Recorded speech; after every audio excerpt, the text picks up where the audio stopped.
की कक्षा मूल्य शिक्षा पर आधारित है। आज हम पढ़ेंगे मूल्य शिक्षा, जो बीएड 4th सेमेस्टर के विषय पर आधारित है।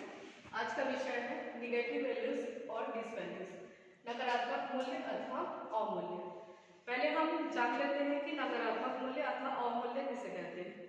तो जैसा कि हम जानते हैं, अगर एक उदाहरण से समझें कि हमें प्रकाश और अंधकार दोनों के बारे में अगर हम बात करें, तो जब तक हम अंधेरे के बारे में नहीं जानेंगे तब तक हमें उजाले का महत्व समझ में नहीं आएगा।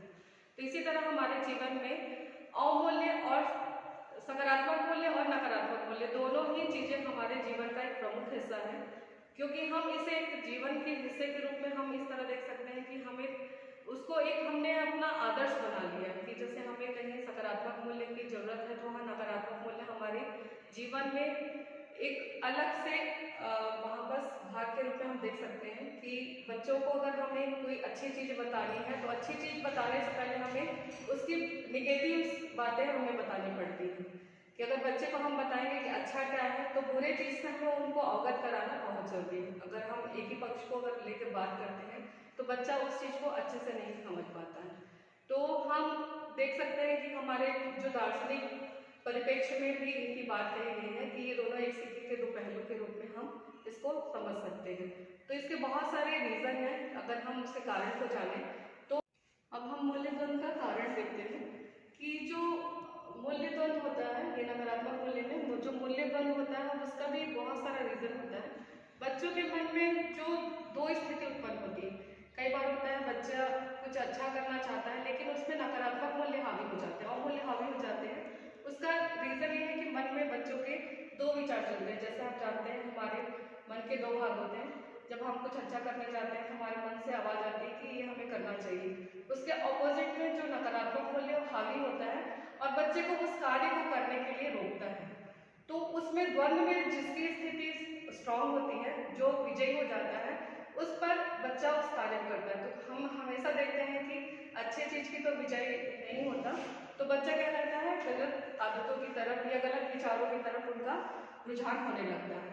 ये हम देख सकते हैं। दूसरा हम देखते हैं कि मूल्य का जो चयन का जो अभाव होता है बच्चों में, बच्चे खुद नहीं जानते कि उनके लिए कौन से वैल्यूज अच्छे हैं, उनमें कैसे वैल्यूज उनके लिए अच्छा होना चाहिए या बुरा होना चाहिए, उसमें वो मन में उनके बहुत सारे विचार चलते हैं, तो अपने लिए वो सही डिसीजन नहीं ले पाते हैं। उसका भी एक रीजन हम देख सकते हैं। अब हम देखते हैं कि जो उनके आजकल जो मीडिया का प्रभाव है, ये भी एक बहुत बड़ा कारण है कि मीडिया में उन्होंने किसी न किसी को अपना आदर्श मानते हैं और आदर्श मानने के उसमें आदर्श के चक्कर में क्या करते हैं बच्चे, जब उनको दूसरे रोल में देखते हैं, उनके वास्तविक जीवन के रोल के बारे में वो नहीं जानते, लेकिन मीडिया में जिसको अपना आइडियल मानते हैं, जिस नायक को या जिस अभिनेता को, तो वो उसके जितने भी उस कैरेक्टर में उनके अवगुण होते हैं उसको आदर्श के रूप में अपना लेते हैं। उनके स्टाइल उनको बहुत पसंद आते हैं, तो वो नकारात्मक मूल्य की तरफ वहाँ हावी होते चले जाते हैं। अब हम इसका एक और कारण देखते हैं, आस पड़ोस का माहौल।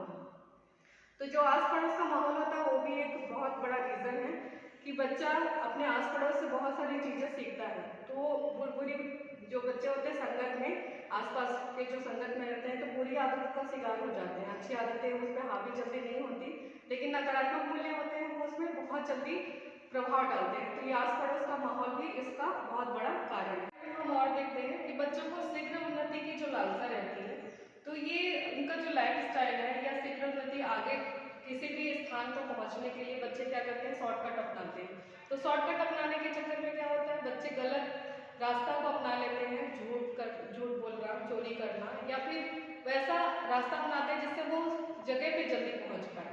तो ये हम देख सकते हैं। तो ये उसका एक मेन रीजन है। बच्चा उस तरह बनना चाहता है कि उनके तरह वो अच्छा लिखे, अच्छा पहने ओढ़े, अच्छा खाए पिए, अच्छी जगह घूमे।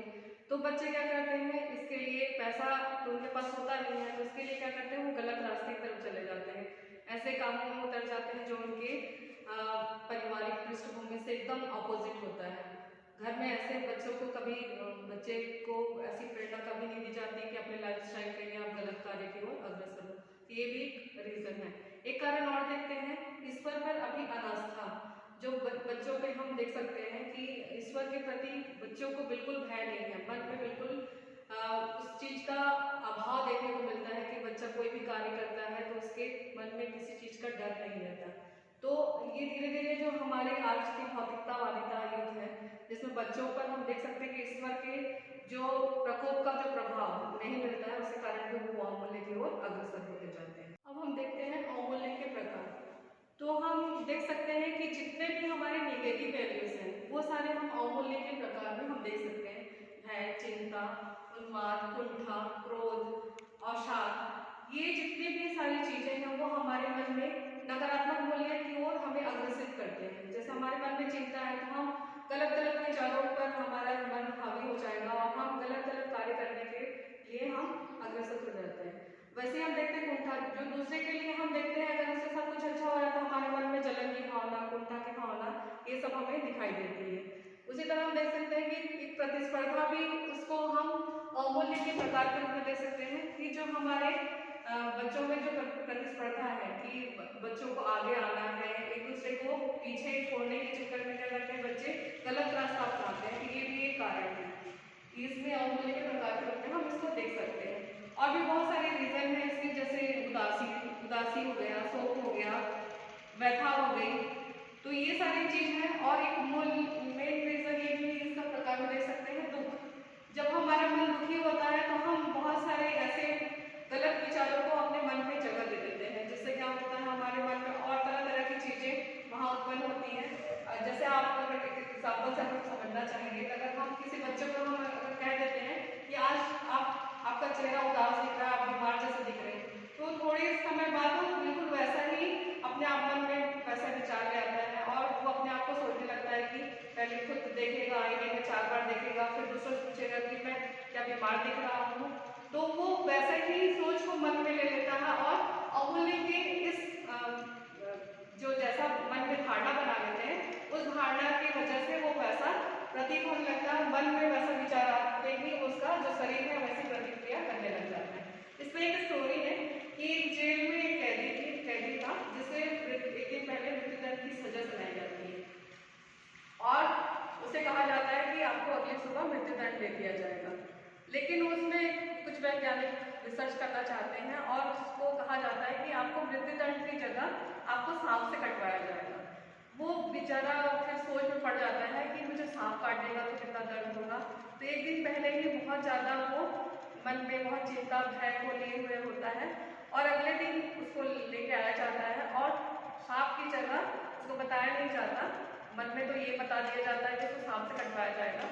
लेकिन वो क्या करते हैं, उसको 2 सुई की पिन चुभाते हैं जैसा सांप काटता है और उसको बता दिया जाता है कि आपको सांप ने काट दिया।